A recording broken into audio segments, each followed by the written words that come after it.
Welcome to the County Manager's Report. I'm Lloyd Higuera, and with me is County Manager Steve Mokrohiski. And welcome, Steve. Thanks, Lloyd. Great to be back with you. Yes, and it's sunny again. Yeah. You're out of town. It snows. You're in town, and it's sunny. Yeah. Maybe we need to have you, take the winter off. You're not the first person that has suggested that. Yeah. And here we sit the day before Valentine's Day doing this show. Do you have something for your Valentine, or do you have to run out tonight? It's when we're done here today. I see. Yes, I still need to work. I have 3 Valentines. Yes, true. Of course, yeah. My wife and my 2 beautiful daughters. So yes, you. And what about you? Actually, I've done my. You have done. I've done my duty. Yes, I'm all set, ready to go. All right. Well, you're ahead of me. So I won't be bumping into you. I got to get on the ball. Okay. Yeah. Well, let's check out the February 6th agenda of the Douglas County Board of Commissioners. A busy meeting, a lot of ordinances introduced, and commissioners introduced an ordinance for a zoning text amendment allowing for the processing and production of craft foods or alcoholic beverages, including distilled spirits or craft spirits, and brew pubs here in Douglas County. Right. This was a new provision to our code to define craft foods or alcoholic beverages that are allowed within different zoning districts as a result of Assembly Bill 153, which was passed in the 2013 legislative session on the Nevada legislature. And this, again, allows for craft distilleries, which was not previously allowed for in Nevada. So that new state law has created an opportunity for Douglas and the demand here in our community, particularly with Bentley Enterprises, Chris Bentley and his team, who are very interested in creating a craft distillery operation at the mill silo building. And which is extremely exciting, certainly for our community, because it's a significant redevelopment project for that iconic building in our downtown Minden Gardnerville core. So we're all excited about that. The state law was passed to allow for these craft distilleries, and now we're creating a local code to specifically define the requirements that we want to put in place for those types of distilleries. So we've worked with Bentley as well as other businesses at the appropriate types of requirements and regulations to put in place. And so it allows for these craft distilleries in the general commercial, neighborhood commercial, tourist commercial, service industrial, and light industrial zoning districts in different ways. And so you'll see that in the code it refers to, in general commercial or tourist commercial zoning districts, you're allowed to have a 40,000 square foot facility that can include assembling, bottling, distilling, processing, and warehousing. In other zoning districts, you're allowed a smaller square footage, up to 10,000 square feet, and they have to accompany.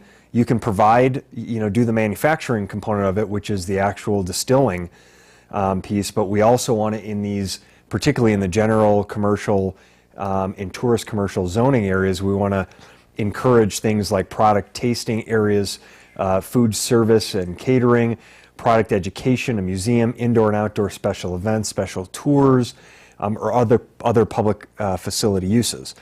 So the key, we have Commissioner McDermott compares this to Starbucks. We have a Starbucks roasting plant out in the Carson Valley Business Park, right? In an industrial business park. And that's appropriate because it's really not a general commercial, it's not a retail operation there. It's really more of a production and manufacturing type use. And you put the retail components in the downtown area. So we have a retail Starbucks where you can buy a cup of coffee in the downtown tourist general commercial area. You can't go out to the industrial area where the roasting plant is and get a latte. So you want to make sure that the appropriate uses are in the appropriate places. And if we're going to allow for some manner of this operation to be manufacturing, industrial type use where you actually create the product, we also want to ensure that there's a retail component, that people are able to be brought in to do tours and tastings and have a restaurant or cafe or those types of things, similar to you would have with a winery and tasting room or a brewery and pub. We want that type of experience for people in the downtown area. So that's what this code language was for. It was the first reading. At this hearing, it was introduced. I think there was very positive public comment. Chris Bentley was at the meeting and made comments about it. It's gone to the Planning Commission, approved unanimously there. So we're excited about crafting this new code and this new language to allow for this type of use. This will come back to the board at the March 6th board meeting in the Carson Valley. Okay, and it is exciting that what's going to be happening down there in that area, because he has a lot of other plans too Right. for that area to make it a kind of a destination for tourists, kind of a setup. So that should be very interesting to see all that develop. Absolutely. Over the next few It's years. really, it's not, you know, I think it's good, as you indicated, it's going to be a complete redevelopment of that whole campus Yeah. area on both sides, really both sides of east and west of 395. When you look at the bank building and some of in the COD garage, which is not a Bentley property, Right. The COD casino that's currently under That's construction. progressing nicely, too. It is nicely. Rob Hellwinkle and his family are doing that. And we look forward to, there's a casino component as well as some other mixed use, including a restaurant operation ultimately that will go there. The bank building that will house the administrative staff for Bentley Enterprises. We look for a positive redevelopment along the Esmeralda corridor. And then on the east side of 395 with the Will building, the Creamery building, and then the Silo building, all to be redeveloped with open plazas, walkable spaces, pedestrian areas, mixed uses. And it's exciting when we start to contemplate the reality of creating a downtown that is not just a thoroughfare for truck traffic, but is actually a vibrant, pedestrian-friendly place for residents and visitors to come and experience the outdoor beauty of our community and the vibrant culture that we have here. Well, after all that's done, anybody who's been away from the Carson Valley for a while probably wouldn't recognize it. Possibly It'd be not. Totally different. You know, and the goal here is to preserve the character that we have, the unique, pristine beauty, the ranch culture, the heritage that we have, but redevelop as much of the existing old historic buildings, capture that culture and heritage, and bring some new, fresh amenities to it. So it really is quite exciting. It's going to be, when you look at what will happen over the next 2 to 3 years in our community with the completion of the construction of the new 83,000 square foot community center, with the downtown revitalization in the Carson Valley area, in Minden and Gardnerville, with what's happening in historic town of Genoa, and then of course the continued efforts to redevelop the south shore of Lake Tahoe. I believe it's going to be a transformation of the built environment in both the Carson Valley and the lake over the course of the next 2-3 years. Yeah, exciting stuff. Very exciting Great time times to be we here. live in. Yes, no doubt. Yes, maybe look forward to it all happening. Let's go on to the next item on the agenda. Commissioner is approving a resolution and introduced an ordinance imposing a temporary moratorium on medical marijuana establishments in Douglas County. Right, and I think as most residents are aware now, medical marijuana is legal in the state of Nevada, as it was passed by the voters several years ago, and it's been incorporated into the state's constitution. So that is a legal reality for the state. The focus of the discussion that the board had at the meeting on February 6th was not on the legality of medical marijuana. That is not for our Board of Commissioners or our local community to decide. That's been decided by the voters of the state and is part of the state constitution now, but rather on whether a temporary moratorium or an ultimate ban on medical marijuana from having it located and conducting business within the county is desirable for our community within a period of time. So the board here, ultimately the board decided to adopt the moratorium. They approved the resolution and then introduced the ordinance, which will codify this moratorium in our Douglas County Code for a 360-day moratorium, and it's really what it is a timeout. It's taking a timeout to give us up to 360 days to evaluate the state regulations, allow the county a reasonable time to do the due diligence that we need to, and evaluate and assess the regulations through the Division of Public and Behavioral Health that are still in process, in the application process that they're developing, legal considerations which certainly are out there, and then the potential impacts on the county's residents and community resources, things like law enforcement resources, other community-based nonprofit social service impacts that could be there. So the debate at the meeting was fairly robust. There was a fair amount of public comment. There were those who spoke in favor of allowing medical marijuana dispensaries and uses in Douglas County. We're allowed one dispensary for Douglas County if the board chooses to allow that. So there were some that spoke in favor of it, and they talked about the medical benefit to the health or medical benefit to certain individuals with certain chronic type illnesses. There were others who spoke in opposition to allowing these types of dispensary production and dispensary facilities in Douglas County, and the concern was the impact on our youth, the impact of a drug which is still illegal on the federal level, but on some state levels has been legalized for some uses. So a lot of debate there. Ultimately, the board chose not to make an ultimate decision of whether or not we would allow these dispensaries, but to take this time out and really do its due diligence and make sure that we evaluate all the information before a final decision is made. Okay, so we'll be hearing more about this one. We will. The resolution was approved, the ordinance was introduced, and then they will have an adoption of the ordinance at a future meeting. Okay, and a quick note too, the Planning Commission heard it at their meeting and also, approved it. Right. Yeah. Okay, let's go on to the next item here. Commissioners approved a joint resolution between Douglas County and the towns of Gardnerville and Minden to confirm the principles and key concepts of the Valley Vision Plan. Another Right. exciting. It is, and this is, a lot of, we believe, a lot of this excitement around the redevelopment of our downtown cores has come both from our planning efforts in partnership, the public and private sectors work together to create this Valley Vision over the course of a year and identify principles that our entire community can get behind, whether those be environmental sustainability and redevelopment of properties, whether that be investment in agricultural heritage, whether that be the desire for certain types of economic growth and development in the community, preserving our natural resources, investing in infrastructure, all those things that are of value to our community. We've identified those principles as part of the Valley Vision, similar to what we did at Lake Tahoe in the South Shore with the South Shore Vision, as opposed to just sort of randomly go forward and pursue different projects, public infrastructure investments or private enterprise investments. We're trying to bring both the public and private sectors together to say, what do we want our community to look like in the next 5, 10, 15, 20 years? And so this Valley Vision now coming to the board, the Board of Commissioners and the towns of Minden and Gardnerville all adopted the principles several months ago, in October of 2013 specifically, and then we went back and we worked at the staff level as directed by the town boards and the Board of Commissioners to develop a joint resolution between the county and the two towns, went to Gardnerville and Minden in late 2013. Of course, you serve on the Gardnerville Town Board, right, Lloyd, and both town boards unanimously approved that joint resolution, and that's what the board took up here.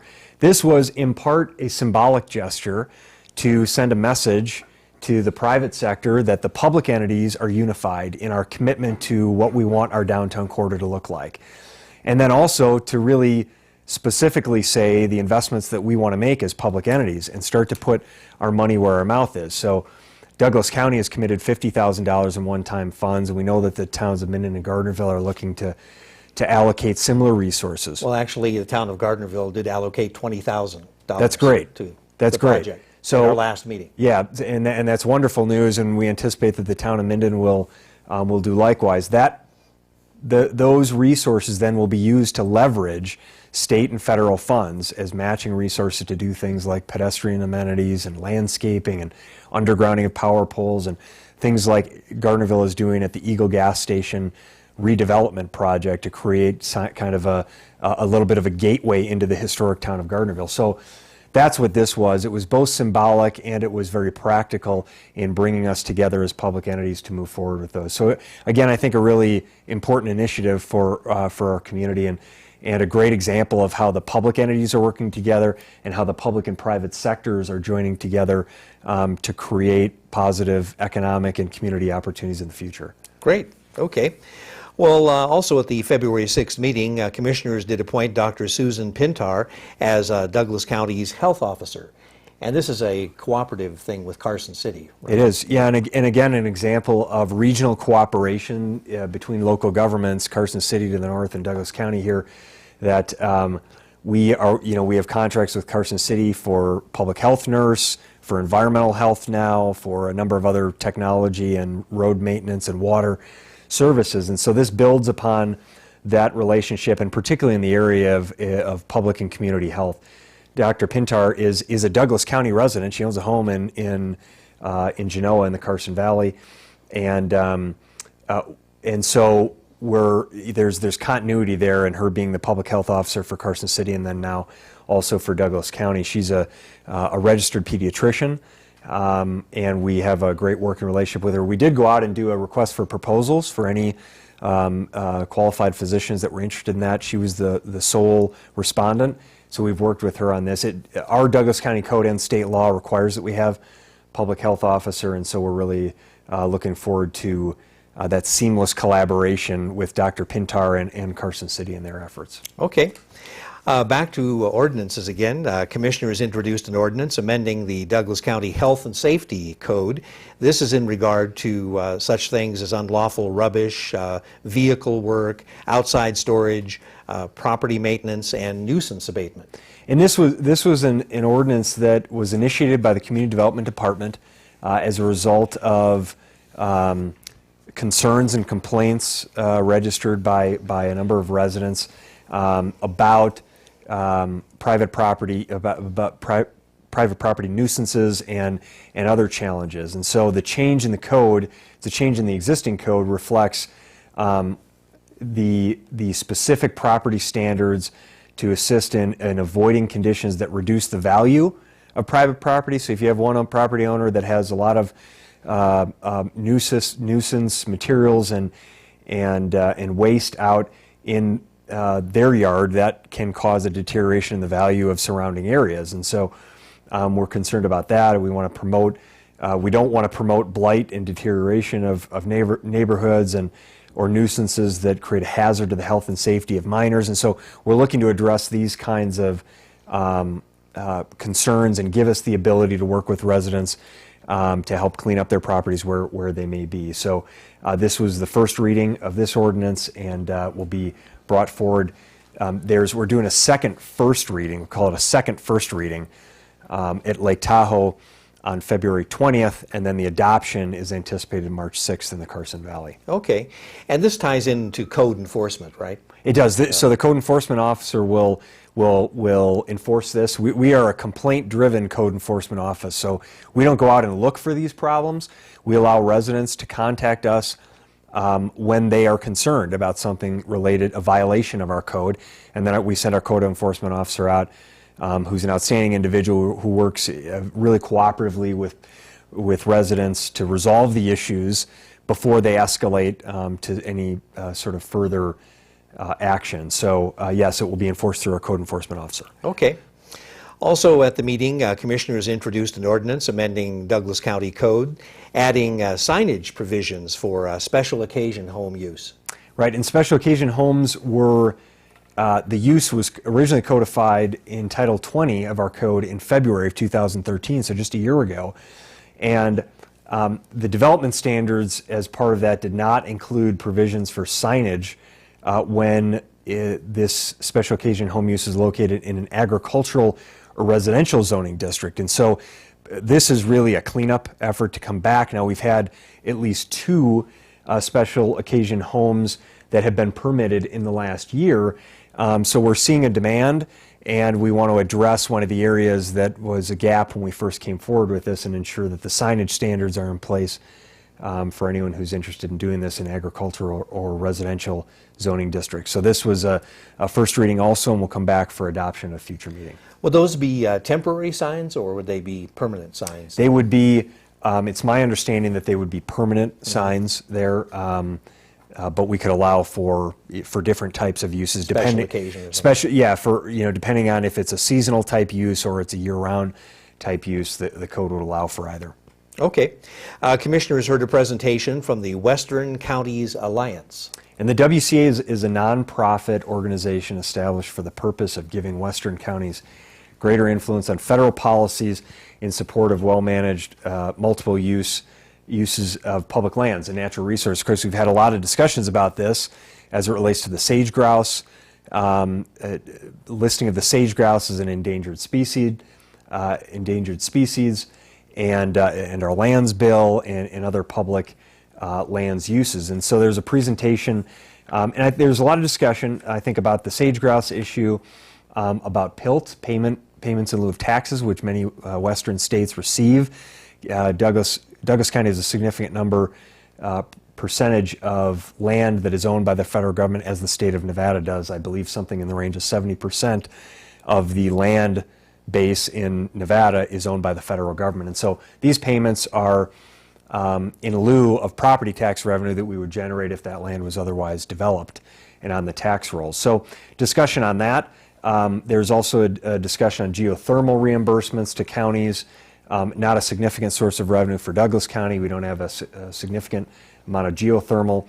But PILT revenues, we receive about, this year the payment is $615,000. Significant, yeah. It is, to the general fund. So Yeah. these support services like law enforcement and district attorney and courts and other general county services.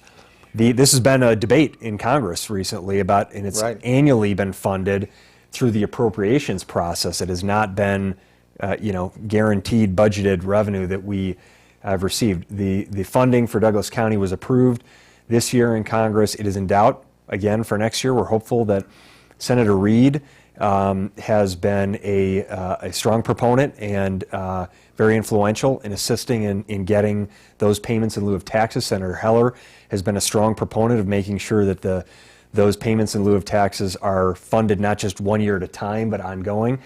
And Congressman Amodei and the rest of our congressional delegation have advocated on behalf of Douglas County for that. So we're very appreciative to our congressional delegation for their efforts to make sure that our local counties and Douglas County, certainly the rest of the state, are held whole there. So that was an important one. And then the Secure Rural